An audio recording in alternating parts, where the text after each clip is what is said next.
Hello. Welcome to episode 219 of Losing a Child, Always Andy's Mom. I'm Marcy Larson, Andy's mom. And with me on today's live stream is Gwen from Your Grief Guide.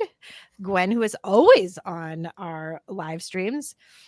Now, unfortunately, Gwen thought that the live stream started 30 minutes from now. So I surprised her. Apparently, I changed the time without realizing it and then proceeded to advertise it at this time for the past week. So Gwen is catching up, but was gracious enough to still pop on, even though I don't think she was quite ready. So thank you, Gwen. No problem.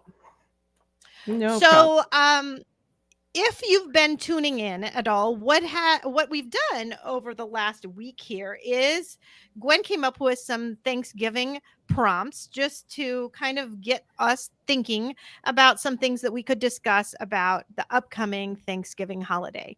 And I just love that. So I decided I announced them on the podcast. I said you could email me or go on social media. No one emailed me, but many people did go on social media and send in some comments. So I will be trying to toggle back between Facebook and Instagram as we go to the different questions and give responses that people gave. So here we go. We're going to see how this goes. Is there anything you wanted to talk about, Gwen, just as an introduction before we get started? No, the only thing is I could have come up with a whole hour's worth of material or more just from the show that I watch, which is really weird. I just have to back up because your listeners will appreciate this. When you deal with death as much as I do and sadness, picking a TV show is hard for me, right? Like I don't want violence. I don't want this. I don't want that. So one of my things that fills me up is I have recorded. It used to be Regis and Kathy Lee. Then it became Regis and Kelly. And then it became Kelly and Mike. And then it became Kelly and Ryan. And now it's Kelly and Mark, her husband, Mark Consuelos. So I watch it every day. Okay. Last week, they did a whole series every day on gratitude. And I just wish like we could encapsulate that. I did take some notes, but I just want to go back. I have all the episodes on tape. There's just so much. But the gist of what I want to say was the whole concept is gratitude is good for our health. It's good for our soul. It's good for everything. So what we've done here today and what we're going to do is hard, but it's good for us. So that's all I wanted to say. Well, and I think this is a good time for me to add on with that too, that everyone knows that I facilitate a group through Starlight. And then some of those women who have been in a group with me, we all met together. We went on a retreat. I've talked about that several times. And a lot of them are through the curriculum. So they're no longer in the group. But one of the women wanted to start a 30 days of gratitude chat. So those of us that were feeling like we wanted to participate have participated, and it has really been wonderful. I mean, it's really nice to hear little snippets of things that people are grateful for, whether it's being grateful for a friend that you had lunch with that you haven't really been able to do that with because of the grief or, I mean, just a lot of different things. I've put all sorts of different things in there. And sometimes it's kind of little and sometimes it feels kind of bigger, but it has been just a beautiful way to kind of connect in a little bit of a different way because we more often are talking about our grief. So to do that gratitude was nice. That's awesome. Okay. So what I will go through our first prompt. So our first prompt that we gave was the first thing that comes to my mind at Thanksgiving is. And so I'm going to give some of the responses. The first thing is that I miss my son as the taste tester of his favorite item on the menu. We won't be eating roasted chestnuts all week. I had a breakdown on the produce aisle of the grocery store seeing the chestnuts and just had to leave. Oh, I know. So sweet. Grocery store that grief. Is it's real. Grocery store grief. Oh, it's yeah. Real. I've had grocery store grief for sure. But that's interesting. That was the first thing that came to her mind was thinking of her son at being the taste tester. Mhm. Mm, Yeah, that's funny. That reminds me of Andy. He always wanted the turkey leg. Oh my goodness. Always had to have the turkey leg. So, mm, the next one was by Andrea. Andrea said, "How much I'm going to miss my daughter's beautiful presence, her laughter, her smile, her communication, her love." And then this mm. next one's from Dana Brogan's absence. It's the first thing that comes to my mind, no matter what the question is. So Oh. that's an interesting answer and definitely true, right? I mean, it's Mhm, so true. Oftentimes, I was just talking with a woman today in an interview and about how it took a really, really, really long time for her to not have the very first thing she thought of every single morning was her son and mhm, her son's death. And now it's mhm, been 18 years and it's not the first thing anymore that comes to her mind, mhm. but for a long time it was. A long time. Yeah, Mhm. yeah, everything is So, filtered through that. everything, right, you're right. Everything Mhm, is filtered mhm, through that. The next contributor here was David. David says, "I'm thankful for my family, my older son, my daughter in law, our grandson, but it can feel sad to be reminded that my younger son, Nick, is not there with us physically. But I'm always comforted to remember the list of happy memories far outweighs the ones of when he left us for heaven." Oh, mhm. that was beautiful. Yeah. Yeah. There's I do a lot of getting through the holiday seminars and a lot of candle lighting. So one of the things we always talk about is the value of remembering, right? Hmm. There's so much value in that and just the memories. Yeah. We want to Hmm. treasure those. Hmm. We want to talk about them. Yes, Mhm, yes. And I love the way he said that that list, was longer than the list mhm, of the sadness of those memories around the time of Nick's death. mhm, So the next one was Vicky Ellie. Vicky Ellie said, "This feels so awkward. It's a constant debate in my mind. In one hand, I'm thankful for my family that I have, but on the other hand, I feel extremely sad and empty because my family is incomplete. It's so hard to enjoy the holidays like it used to." mm. Mhm, mhm. Yeah. And my lovely friend Demetra wrote that the thing that she remembers, first thing that comes to my mind at Thanksgiving is my beautiful angel picking that evening to pass so I can remind myself that I'm truly grateful for her love. Oh, So, wow. yeah. Wow. I did not realize that that was the anniversary date for her. And it's Thanksgiving in Right. Canada is actually in October. So, Oh, okay. it was in October, Okay. but still, obviously, it's forever what she thinks Mhm. about when she thinks of Right. Thanksgiving. And then Claudia wrote in, "How can I be grateful for anything?" So Mm. maybe that's a good jumping off point to talk about Mm. a little bit too, is that Yeah. it is hard. Oh, it is. It definitely is. But I think just finding one little piece that you can say, I've got this piece or I'm. Yeah. It's trying to see if you can find a nugget, It right? is. It is. We're Mhm. not saying I don't think any of us, I know I'm certainly not, and I know you, aren't like, "Oh, let's just be grateful and this will all be, we're all just Oh, gonna yeah. turn the joy on." That's not what we're saying. We're saying in the midst of our pain, can we be grateful for, like you mentioned, the friend, the, Yeah. a warm cup of coffee in the morning just to wash your tears down with, I mean, Right. whatever that is that you are thankful for. Yeah, but Mhm. it's Mhm. hard. It's hard to see it.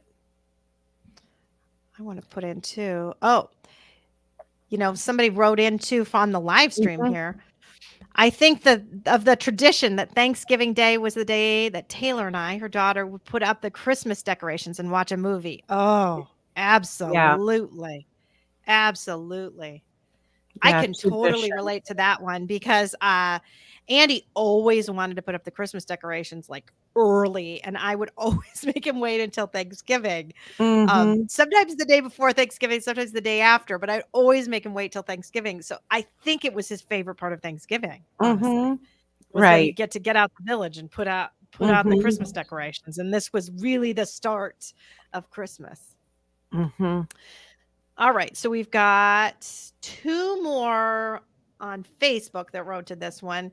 The thing that Trisha thinks of is dread, just dreading the approaching holidays as they were the first without her son in 32 years. My mind is overwhelmed with questions of how to navigate Thanksgiving and Christmas this year, which is such a void in the family. Oh my word, Mhm, yes. It mhm, is. Those first holidays especially are really, really hard. mhm. And we have done some previous episodes on that too, Trisha. So it may be worth going to the website and trying to navigate through those Christmas, Thanksgiving ones we've done in the past. I didn't Yes, feel like we wanted to revisit that the exact same way every year, but it would be something that might be helpful. right. And I can just say her word is the word Mhm. everybody uses about the holidays is just dread. Yeah. Dread. Mhm. Yeah. It Yep. is. It is. And it's It's still hard. yeah, it's not something we look forward to with any level of joy or anticipation of, "Oh, um, what's gonna happen?" Or we look at it more of the dread of how am I gonna survive? What is this going to be like? But in the midst of that, instead of saying, "Oh, how much joy," but just saying, "What can I see that looks like love around me, that looks good, that I can just say, well, at least I've got that," right? The Yeah. the poem we Mhm. read last year said, you know, there's at least the dishwasher works. I mean, like, sometimes it's like, I don't have to wash all the dishes. It's Yeah. really scraping at the bottom, right? Mhm. Mhm. Yeah, and it's interesting too because now I am, we're on our 6th Thanksgiving and Christmas, right? Because Mhm. Andy died 5 years ago, and eh, no one thinks that it will be hard for me anymore. Right, I don't feel like, right? I right. mean, I saw a bunch of women today. "What are your plans for Thanksgiving?" Mhm, Everyone at work, "What are you doing for Thanksgiving?" I mean, there's never any hint that anyone thinks this mhm, might not be anything but joyful, mhm. Right. and that's hard. Has anyone said, "How are you gonna remember Andy?" or brought up his No. name? No. No. Nope. Nope. Mhm. Not at all. It's just Yeah, not even a thought in people's minds, I don't think. I know. I So know. here, Tiffany wrote, uncertainty. This is my first major holiday without my son in 18 years. How loud will the chair scream? I'm empty. Can I hold it all together, or will my heavy heart outshine my half hearted smile? How are my other children going to fare? How is this even my life now? So many questions come to my mind. Grief is such a fickle thing, reactions ever changing, and not knowing from one task to the next where the waves will take you. Will you be laughing because the kid ate hot sauce on Thanksgiving turkey and dressing, or lamenting the fact that this year the hot sauce likely won't even leave the fridge? Mhm. Oh, that was beautiful. I That mean, was just beautifully excruciatingly written. beautiful, yeah, Yes, because you yes. could just envision, um, there was something at the beginning that she said that stuck out to me. The uncertainty, how loud will the Oh, chair scream, "I'm uncertainty, empty?" yes, Yeah, yes, yes, that first line, like, so uncertain, and I think that's the yeah, hard part is we can't I was comparing grief to, like, a weather situation. And it's so interesting because nowadays, they have these predictors, right? The kids can watch and predict if there's a chance they're gonna have a snow day or, um, yeah. there's no prediction, there's no radar that's gonna show any of us when the bumps are coming or what events are really gonna be tough, Mhm. or when it's like, "Oh, it's partly cloudy, partly sunny, not too bad today." You're gonna, Yeah, have a breath of fresh air, whatever that is, we can't predict it. So, that uncertainty is just so on target. yeah, absolutely, Mhm. absolutely. Well, and, now I'm flipping to Instagram. I have my one Instagram response because I really did not know what the heck I was doing with Instagram, I have to say, until very Okay. far into it. Peter had to do it for me. So I got one response the first day, and this was from After Chloe, who is an avid Instagram user. She said, "For life, for being able to live after loss." That Mhm. was a beautiful one too. Yeah, Yeah, yeah. yeah. Mhm. Because Mhm. it's hard, because many bereaved people, they would, life doesn't have the same meaning right now, right? Right? But when we get to the point that we can be thankful for our own life, and that our time and is still here, and what work we have to do, or, people to love, and yeah. Yeah. Yeah. Mhm. All right, should we go on to prompt number 2? Sure. What was prompt That number 2? prompt number 2, you wrote them and Well, I you don't don't have have them them in in front of order in you. my No, head. you No. don't. On the top of my thanks list is, all Yeah. right, number 1, Dana wrote, "Thanking God for giving me Brogan for 10 years and thanking God for 3 of my other 3 amazing kids." So, Yeah, that was beautiful. that is. Mhm. Mhm. And Mhm. then David wrote God, that on the top of my thanks list is God. Even with all the pain of losing Nick that I've experienced and the sadness when I truly miss him, God truly blessed my wife and me by allowing me to be a part of his full life of 13 years here on earth. We know where he is. We will see him again. Mhm. Wow, those are both just beautiful. They are. Andrea wrote, "To all the friends and family who've been by my side this past year and always Manady's Mom podcast." So thanks Yeah. for that little shout out, Andrea. Yeah. Vicky Ellie wrote, "God's presence and comfort." Chrissy wrote, "The peace that passes understanding." Michelle wrote, "The beautiful relationships I've made." Laura wrote, Mm. "My friends who have stuck with me." Mary Pat wrote, "My conviction that God is still God." Oh, those Mm. were all beautiful. They were. You know what I Oh, found when thinking of that list was how the thing they were thankful for was really people, wasn't it? right, the relationship stuff. No one said, People and relationship. my car, my couch, yeah, or, Yes. Yes, was definitely. thankful for the new people that have come to walk alongside me each and every Mhm. day, and of course, the friends that stuck with you through it, the family that did. Um, I did something different this year, and I'm not one of those people, honestly. Anyone who knows me know I don't say this very lightly. I don't We've talked about this, not hearing God's voice directly, like some people get this Yeah, word from God all the time. That's not yeah. my story. But on Sunday, during worship, it was like God just spoke to me and said, "You have so much to be thankful for." And I just started, like, thinking of all the things that I have. And the songs we were singing, of course, are, about the firm foundation and his faithfulness and how he doesn't change and all of that. And that is Uh-huh. the basis. But then, right now, I don't have to worry about paying for food, or I don't have to worry about how to turn on my light bill, or, pay the light bill, or things like that. But then on the second thing that happened to me was that I have so many people in my life that I'm so thankful for. And then my thought went to, you guys are going to laugh at this, but I think understand it. My thought went to, well, I want to tell those people around me how much I'm thankful for them and just the things about them. I'm thankful that my son in law is a hard worker. I'm thankful that my daughter's boyfriend has a steady personality and he allows her some balance. Just things that were just, I'm thankful that my son and daughter in law bring my grandbaby to church. I Mhm. have all these things. So then I'm like, I'm going to tell them. Then I thought, if I say this all at the Thanksgiving dinner, it's going to get emotional. They'll get mad at me. And it'd be like, oh, there goes mom on her. So God just gave me this. Like, you have so much. Where's my camera? So much to be thankful for. And I was looking at my hand. So I made a little hand. Um, and Yeah. on one side, you can't read it. One side, it says, I wrote, "I'm thankful for," and it was 5 promises of God that I'm thankful for.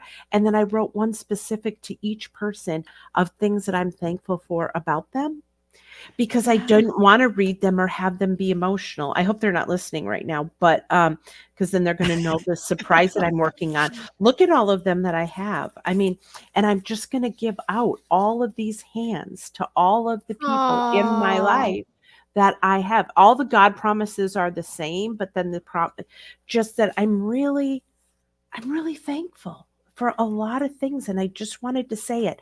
But here's the part that I thought you guys would understand is then I thought, am I going to die soon? because then these people are gonna like this is I think about death so much that you know how like people go, oh, they had just said these beautiful things and then Yeah. how many Yeah. so then I'm like, is my family gonna go, oh, the last thing she did is hand out these like I get Oh. paranoid like that. I don't want to Mm. be too in tune because then I don't want that to mean I'm on my way out. Like that's the way I feel and think. That that is an interesting way of thinking, Gwen. Yes. But I see Well, because I work with death every day, I'm so aware of it. You know what I mean? yeah. Ugh. Well, you bringing up church, so I had church this last Sunday, obviously as well, and I am so thankful for our pastor that we've had for the last 10 years and Mhm. how he walked with me through Mhm. Andy's death. So it was his last Sunday. He's Oh. retiring. So that was the Oh. last day, and we were rehearsing for the week before, and I did go up to him, and I went and talked to him after church again this Sunday. Like, I will never be able to thank him enough Mhm. for standing by my family like that. And Mm. I mean, I'm just so grateful to have had him through all of that. But wow, really hard to think of, Mhm. even next week, right? And then Yes. I'm up in front of the church singing because we're singing a special song for him. Just just tears just pouring down Mhm. my face. It was just really, really hard. It Mm. was, I mean, so hard. Pastor Well, Bob has been amazing, right? yeah. Yeah. And that's what, so thankful, like you said, for what his ministry was and how well he did it. But then the Yeah, heartache that they do move on. I mean, retirement is a beautiful thing to get to, right? But right, many times people are right. called to other places or people move and go out of our lives. And that's why I just, It's I, just hard for me to think of a senior pastor, our senior pastor, never having known Andy, never having known mm, us when we hmm weren't broken, never, like, not hmm knowing any of this about us. It just seems so strange. And I know people do that, right? And there are people that I've talked to on the podcast and in life that have even changed churches after the death or gone to a place. So this is not, or certainly lots of people that get support from their church home who never knew their child, but hmm it's just hard to even think about, to be honest. yeah, yeah. Mhm. Oh, So that is anyway, I had a grateful Sunday, but in a a different sad sense. Sunday. Yeah. Yeah, I hmm mean, it was just sad. It was sad. Okay, so and then I didn't get it to work on Instagram that day, so there's nothing on Okay. Instagram for that day. So here is prompt number 3. Prompt number 3 is, what particular part of Thanksgiving are you dreading? So here comes that dread comment hmm again that we touched on, but this is now some of the specifics of dreading. So um, the first person wrote, feeling like I have to put on a brave face around others, while on the inside I'm screaming in anguish over the recent loss of hmm my only son. hmm Also, if anyone has comments that are listening right now that want to put those in the chat, that would be awesome. So don't hmm feel like if you didn't do it earlier, you can't do it now, because that would be great. The next person wrote, I don't dread them as I did at the beginning of my grief. My older son and his family help us celebrate what we have, and to remember Nick is still with us in our hearts. Also, my grandson shares his name, Nick. Oh, Oh, that that's is neat. sweet. Um, and then Andrea dreads when we're all seated at the table and she's not there. hmm Um, and then someone else wrote, I hate to say this, but the answer of being around my parents. Yeah. Yep. I hate that I feel this way, but they're just so sad and I can't help but feel they're judging me, not in a bad way, but judging in a judging my mental health way. I feel like I have to make Oh. sure they aren't too sad, otherwise it ends up me comforting them. I know they mean well, they love me, they love my son, they're just so broken too. Mm. Well, Yeah. that's that managing other people's pain too. Like when you're at home, you can grieve by yourself, but when you're at your family and you see their pain too, I think that's what I hear them saying. And, that Yeah. their parents worry about them. And, oh, that's Well, so and then she goes on to say, I've always thought this must be harder on grandparents than it is on parent. They lost their child's child. They're hurting for themselves and for their child. They kind of hurt that they're helpless. That kind of hurt they're helpless against. There's nothing they can do to make it go away. Mhm. Yeah. I mean, I think you can go kind of both ways on this too, because in her case, the grandparents are just super sad. I feel like in my case, I just can't even talk about Andy at all in front of the grandparents, the one side, because on the one side of the family, it's just kind of like, oh, that just makes us sad, and I don't want to be sad, so kind of don't talk about it. Mhm. And on the other side, like I don't know what he thinks, honestly, because I just is always trying to cheer me up a little bit. So Mhm. I it's hard. I think your Right. parents can be really, really hard. So Mhm. you can Yeah. have both extremes. You can have them be so sad and you feel like you need to cheer them up, or you can have them appear to feel nothing, which is Mhm. really hard too when they appear to feel Yes. nothing. Yeah, that goes back to the very first person who said that brave face, and that's the thing that we dread is that pretending.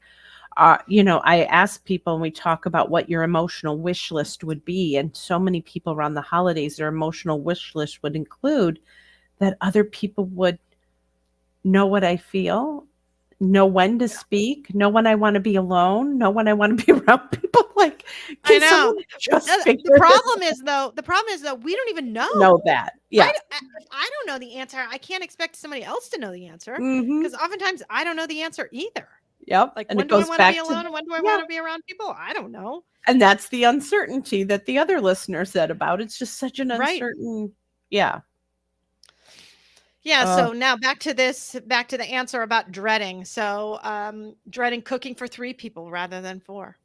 mhm. Dreading not getting to watch him eat. The kid loved good food. I have a video that's like 4 seconds long of him just finally chewing food, and it's one of my favorite. As a mother, we love to see our kids enjoy something we have prepared with love for them.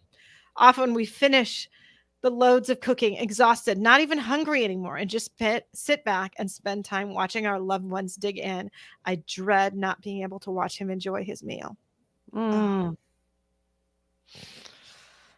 Um, then Chrissy wrote the empty chair at the table. And then the last one is no one acknowledging my daughter. And mhm.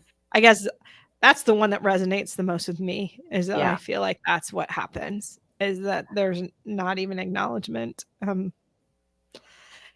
That it's hard and that he should be there. Yeah. And maybe that's why it's a relief. Eric's on call this Thanksgiving, so we don't have to spend it with any family.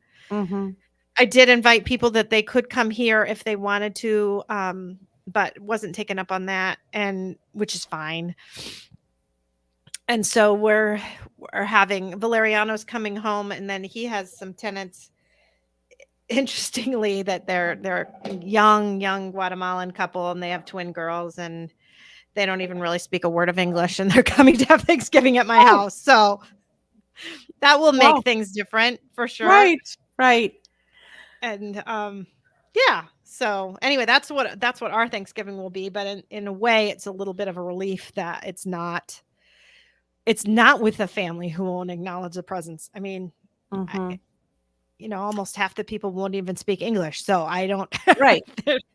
and You can and say don't certainly yeah. don't even know that Andy existed, right? They don't Yeah. have any idea that Valeriano has a brother who had died. I'm sure that's never Mhm. come up because it's not Yeah. something Valeriano would ever disclose. So Okay.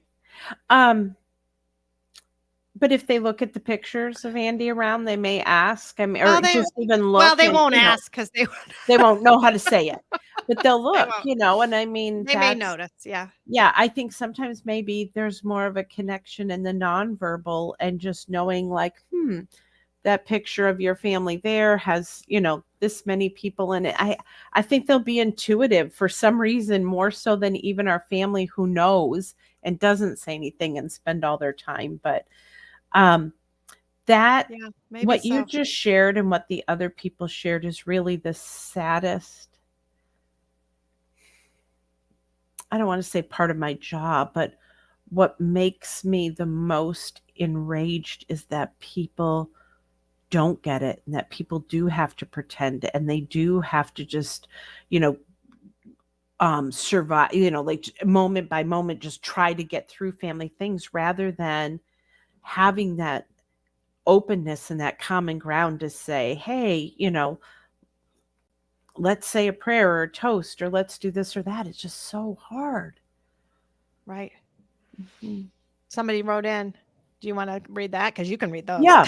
Yes. How do I model for my family this Thanksgiving on how to ask me about my son and to just acknowledge him and not be afraid to bring up his name around me?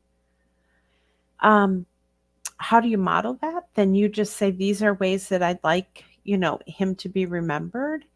Or this is an idea that I'd like to do. You can tell them ahead of time, like I'm going to have a moment of silence or say a special prayer or have an empty chair or light a Or candle. have Put a his candle, right? A picture. candle Yeah. or a picture or something. And then you just tell them. And I always tell people it's going to make a percentage of them uncomfortable, but that's okay. Like I say, so what? Let them be uncomfortable. I Um, I think doing something like a picture or a candle or something like that mhm, does, though, open it up for the people who aren't uncomfortable to to be able, to yeah. go there then Mhm, and to offer you some comfort, because you don't know who's going to be super uncomfortable by it and who will be sort of relieved that something right. happened. And so I think doing something little like that can Yeah. just be the little hint that they may have that, like, yeah, it's okay to talk about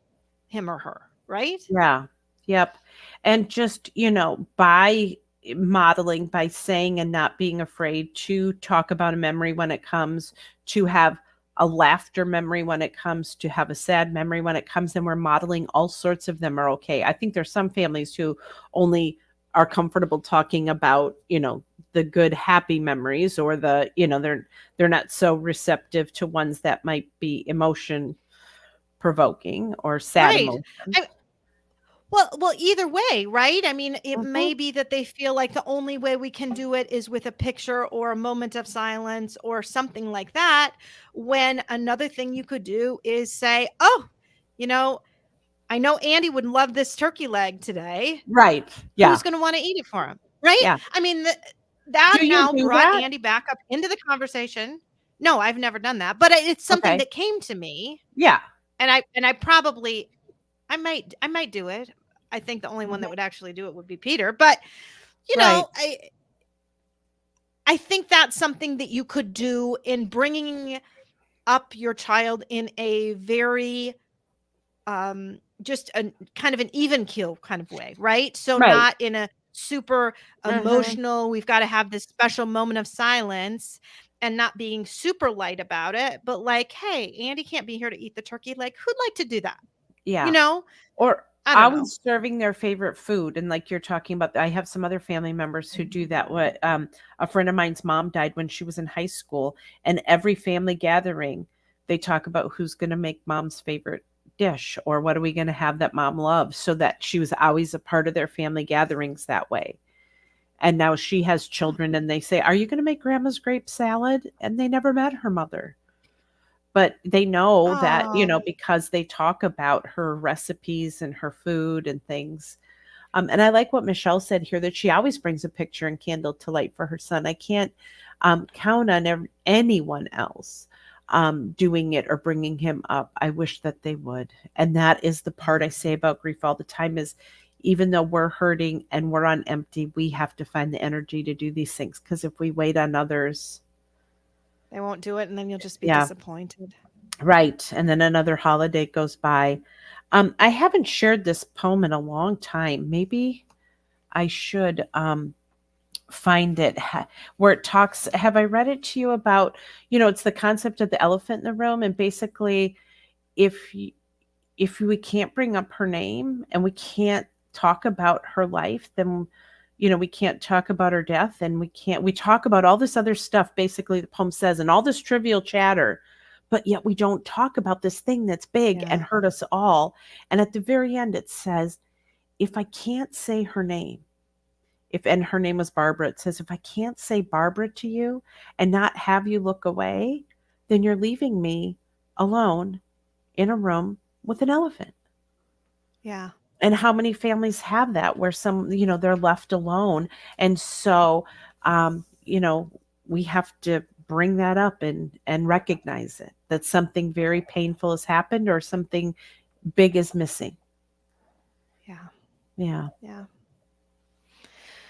Well, it's so hard. I mean, we've got, obviously, 2 weeks from today is the Andy Larson Memorial Concert. If any of Yeah. you at all are local to West Michigan, I would love it if you would come Mhm.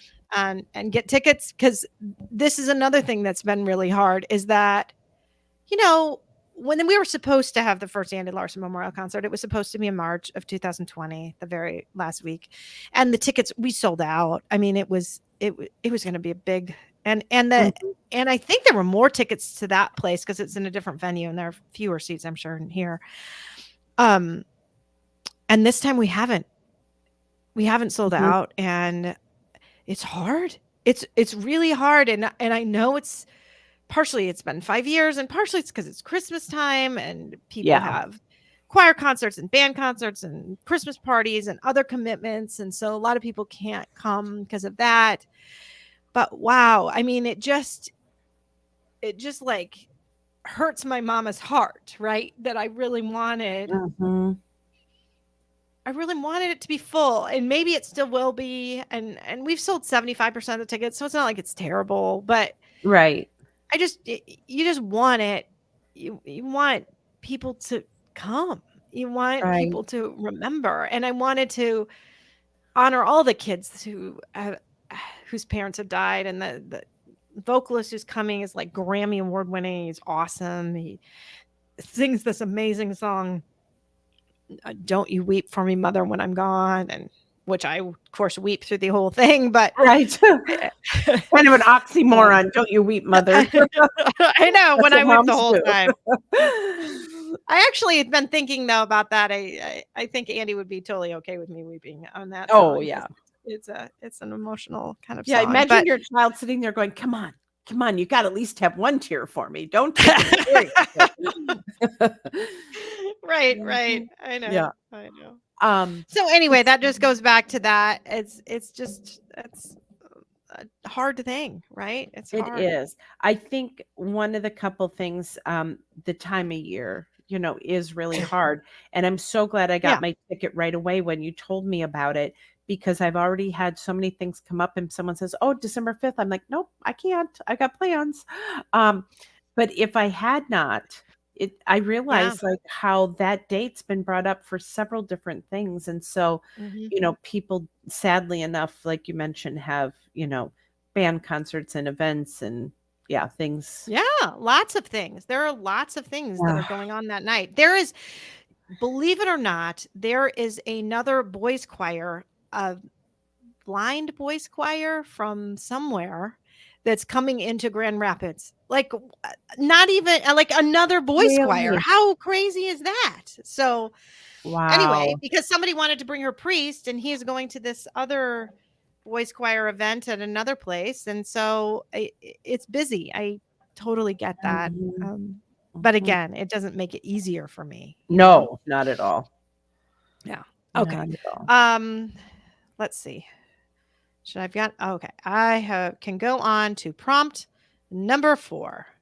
And prompt number 4, I finally got the Instagram working again. So I'll be able to do that too. Here are the comments, though.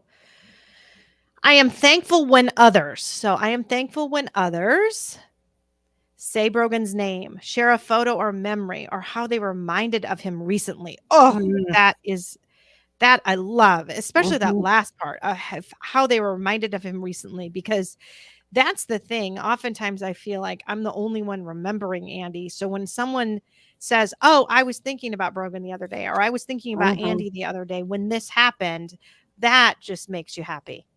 Mhm. It does. Mhm. And, you know, people don't know how much that warms your heart, so it's Yeah. sad because people may be having those memories and they're holding those gifts from us, but they don't know how much we treasure them, especially as moms. Um, So, yeah, I'm gonna go on because all these are sort of then related.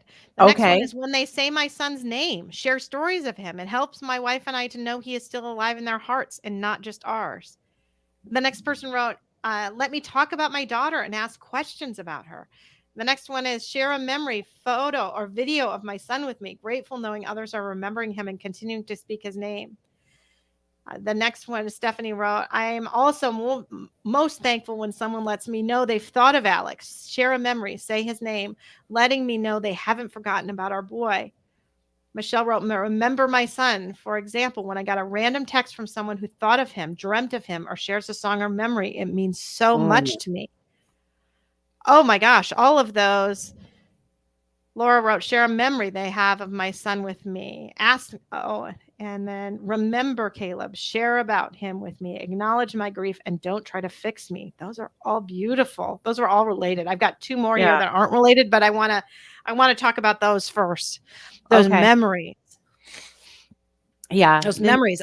I think about, we don't get new memories of our kids. Like I don't get to make new memories.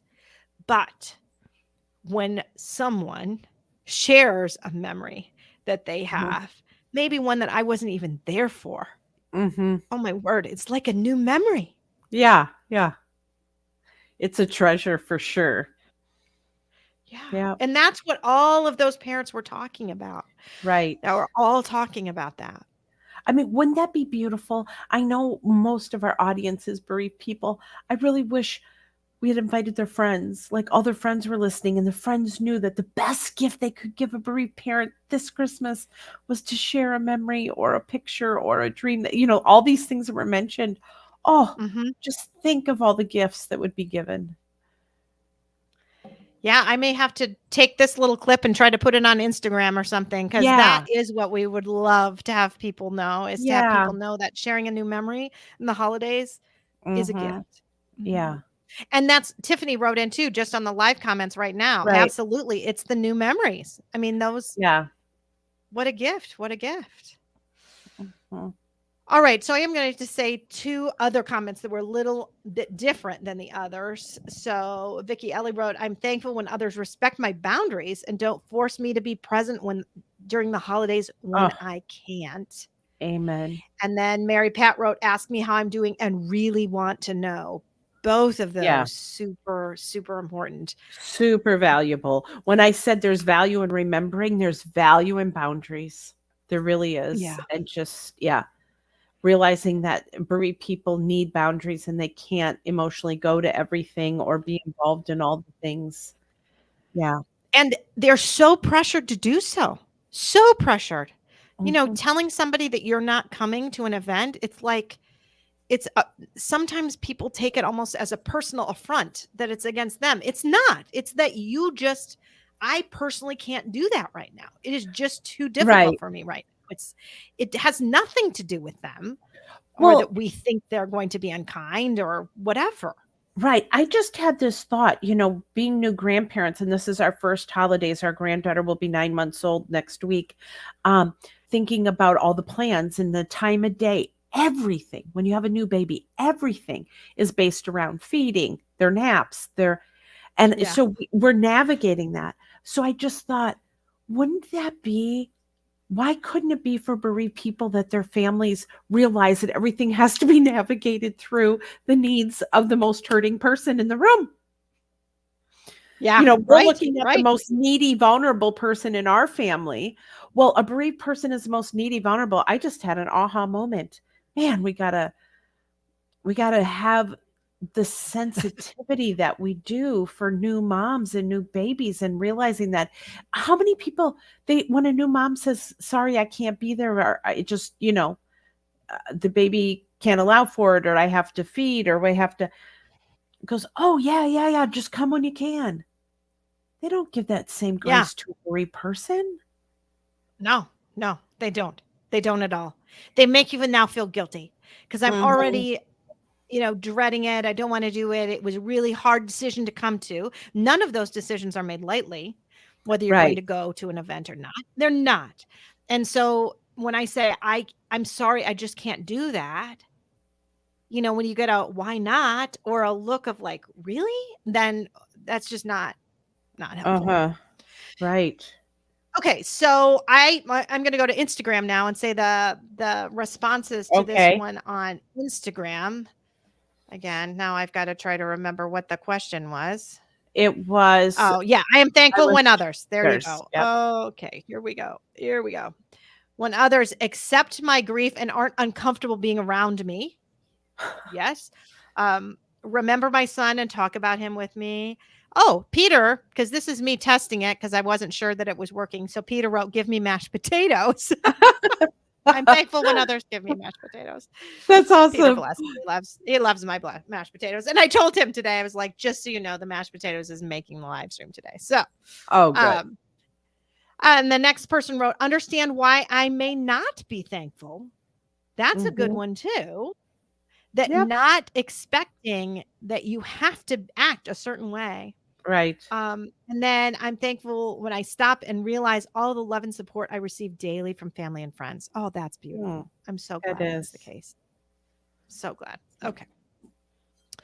All right. So now on to prompt number 5. Let's see. I'm trying to see if I can stop or start with Instagram this time since I'm on this Instagram. Okay. A memory that causes me to give thanks is, oh shoot, there it goes. Um, remembering when my remembering when my baby would kick so hard when I was pregnant. Best feeling ever. Oh, Oh, yeah, that's the beautiful. last hug my son gave me, I think of it all the time. Oh, what a gift. Valentine's Day 2019, the only holiday my sweet girl was given. And then Oh, the last one, how we spent our last Thanksgiving with our son. Oh, those are nice. And then now back to Facebook. Okay. Sorry. All right. Memory that causes me to give thanks. Oh, this was at the end of May 2020. She's talking about her and her son Corbin decided to take a road trip to the beach at Lake Michigan, about an hour and a half from us. It was early in the pandemic and it was a beautiful day. We wanted to get out this Sunday afternoon and take our dog to the beach lake for the first time. We've been to other beaches along Lake Michigan, but we decided to visit one we hadn't been to before. It was a beautiful sunny day and we had fun with our dog Rusty. We sat on the beach and took in the scenery and walked around and tested the water. It was a great afternoon. On the way home, we heard a new song by Jeremy Camp called Keep Me in the Moment. I just remember looking at Corbin and thinking, yes, keep me in this moment. I just savored it. It was a great day with my boy. ugh, 6 weeks later, on July 4th, I lost Corbin to the waters of Lake Michigan. I'm so glad for the memory we had in May. It's engraved in my mind like a gift. That mm, every time I hear that song, it brings me right back there. yeah. Yeah, that's a Wow, that is a beautiful memory. beautiful. Yeah. That's a beautiful memory. And I believe Jeremy Camp lost his first wife to cancer. Is that Yes, he right? did. Yep. Yeah, 'Cause he has songs like "What If the Healing Doesn't Come?" You know, many of yeah, his songs were written out of his heartache of his wife dying. Mhm. yeah. Um, And then the next one is the last year with my daughter, we had the opportunity to spend so much time together. Mm. Chrissy wrote, when Caleb gave his heart and life to the Lord. And Dana wrote, every single memory I have of Brogan causes me to give thanks. Mm. Yeah. And then David wrote, my son Nick's overwhelming love of every holiday. He could light up the whole house because he loved to celebrate them all. Sorry, I can't be there for the broadcast. Oh, so he just was saying he couldn't be here for the live stream. Yeah. Oh, Wow. those are, I mean, Yeah. you just think back of so many memories, right? So Yeah. many memories. I think back to one that happened 10 days before Andy's not died. We were watching the fireworks from our boat because they shoot off fireworks over Elk Lake. Mhm. And we all got up in the bow of the boat and we were all under blankets because it's it's Michigan and even Right. in August it's cold. And we're up there looking at the fireworks and it was able to kind of touch and hold everyone in the bow of the boat. And I just had this overwhelming feeling of savor this. Mhm. This moment Mm. is precious. Yeah. And I thought in my mind it was because my daughter was going to be going off to college in a year and they weren't all going to be like this forever. And it could just be one of the last times we did this just as a little family. But it turns out I think God gave me that moment to really, really appreciate it because, 10 days later, Annie would be dead. Mhm. I Mhm. mean,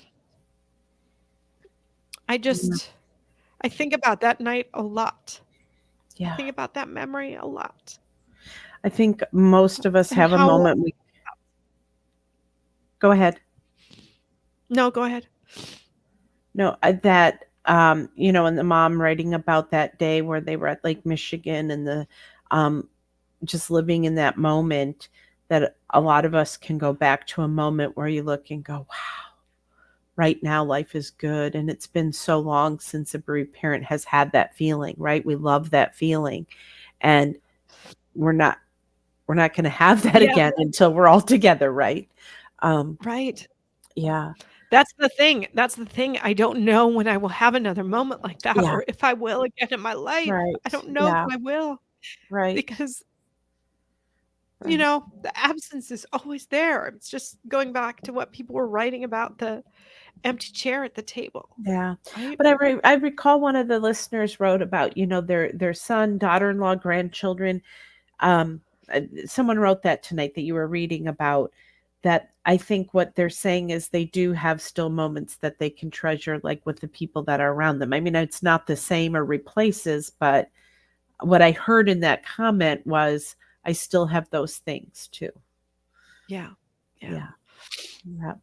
Yeah. Okay. So, now here's Thanksgiving prompt number 6. So that was the one that was just posted yesterday. Um, first person wrote my the support I Question. find in or at some blank makes me thankful. So the Mhm. support, where you find support. Yeah. And Dana wrote in my support group with my fellow bereaved moms. I love you guys. Michelle wrote in my relationships with other bereaved moms. We are family. David wrote in with bereaved fathers. Men are often left out of the reminders of their need for support, albeit many men are victim to male stereotype of being strong at the expense of their emotional needs. I meet with other fathers once a month, and we at least have that time to share our common bond of being grieving fathers. Love That's that. such a good Love point. that That's so such a much. Yes. I mean, I so often ask this of dads when I have them on, what are you asked more often? How are you doing or how is your wife? And Right. it is always, how is your wife? Right. Always. And when somebody asks, how is your wife? It is really feeding into the fact that you're Mhm. not supposed to grieve as the dad. Yeah. You're supposed to be taking care of your wife and it's your wife's job to grieve for the both of you or for the whole family or for whatever. It's makes no sense at all, but that's just feeds into what they feel. I mean, they feel it because that's really what people say. Uh-huh. Yeah. Yep, for Um, sure. so then the next person wrote when other bereaved moms, and I have one really close to me. My grandma who lost my mom when I was a month old. I have a different love and appreciation for her now. Oh, yes. Oh, Yeah. It mhm. is different, isn't it? It Yeah. is. Things change a lot. Andrew wrote, my grief share group with other bereaved moms makes me thankful. Another person wrote, the support I find with my family and friends makes me extremely grateful. I'm also very thankful to Gwen K, to you, for all her Oh, support and grief education. Um, Oh, that was and sweet. then with other bereaved moms, with my work family, with my Gap Mhm. moms, that's bereaved support group moms, with other bereaved moms. That seemed to be a big theme there is just other bereaved parents. But I love the Oh, little very shout out much to you, so. Gwen. Well, thank you. That was very kind. Well, I Very know that you do well, offer so much help yeah. to I people. mean, it's such a holy space to be in, where I can fill in for people and educate them on it and support them and help normalize them and those sorts of things. That's why I was sitting here thinking, I don't really have a closing. I don't have like a thought. And I was thinking of this poem, how normal it is, how bereaved we are, because that's a big part of what I do. But I was just kind of Googling on Facebook too. One of our listeners who we quoted last month that I had her permission, she wrote a blog post. Now, are blog posts like if they're on Facebook, are they like open for people to share? I Or I think so. maybe what I'll Yeah. do is maybe we could tag it in your on your Facebook and mine where people could go and read it because she's a bereaved mom and she wrote a beautiful blog post this week that I think kind of puts this all together. Oh, that's beautiful. That's Mhm. beautiful. And then my one lone comment from Instagram on this one was again, I wish we didn't have this in common, but other grieving mothers that I know. So definitely Yes. back to that other bereaved parents are such a comfort to all of us. Yeah, I mean, it's interesting because you know that you sent me to someone who I'm appreciating for medical help, and I felt like Uh-huh. my problem was abnormal. And the very first thing she did for me was normalize and just make me feel okay in what I was Yeah. experiencing. And she said, "Oh, we're going to figure this out. I'm so glad Dr. Larson sent you here, blah, blah, blah." And I went somewhere else and someone normalized me again. And I was just like, oh, it's so nice to have people who get it. Well, that's why all these people feel so bonded to these other bereaved parents. Not that you'd wish Mhm. that on them, but it's so nice to have someone who Yeah. understands and gets Right. you and just yeah. Right. I was just interviewing someone today. Again, I was saying earlier that she lost her son 18 years ago. And at that time, there wasn't as much on social media, but there were different like forums that you could be in or things like that. And she would go on some site when she was just feeling really alone and wanting to be with another bereaved parent, and she would say, "I just go on, and there might be somebody from Australia who was there, but I just knew they would get me and get what was going on with me." So, Mhm. she just felt like she could bond that way with strangers, and that's sort of what we do here. Oh, oh, Yeah. absolutely. And then Absolutely. we did have another person write in too. The support I get from Taylor's bonus mom and gave the name Oh, Vinny. She has been such a help to me. It's like I have another mom grieving the same child with me. She's become a cherished friend. Wow, that's oh, beautiful that is. because I It don't think really, that really always is. happens No, for sure. Yeah, no. that so I love that. Yeah. I did find Anne's thing, and just the title of it is "Holding It Together," is the name of her blog, but she wrote the smaller is the table, and it talks about the holidays coming again. So it's I don't know if I have time to read it or you want me just to tag it on there, but I would highly encourage No, you people. can read it. You can read it. Okay. So this is from Anne Yarrow. She was, we kind of mentioned her last time as she was talking about vulnerability and that sort of thing when we talked about that and grief. But she wrote this about the holidays. Smaller is the table. Here comes the holidays again, Mom. Here comes that time of year when families gather. But what if this year everything is different for you? What if your table is smaller than it's ever been? God sees you. He hears your heart. He sees the smaller table.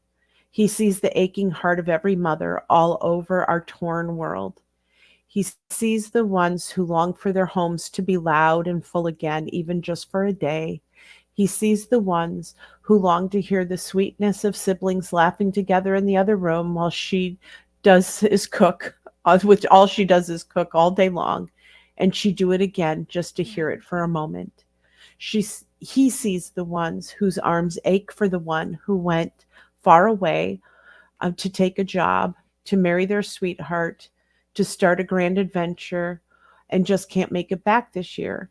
He sees the ones who now have to share with their children's father, or maybe his new wife, or their daughter in law or son in law and their family, or maybe they have to share their child with their um, country who now has them at war.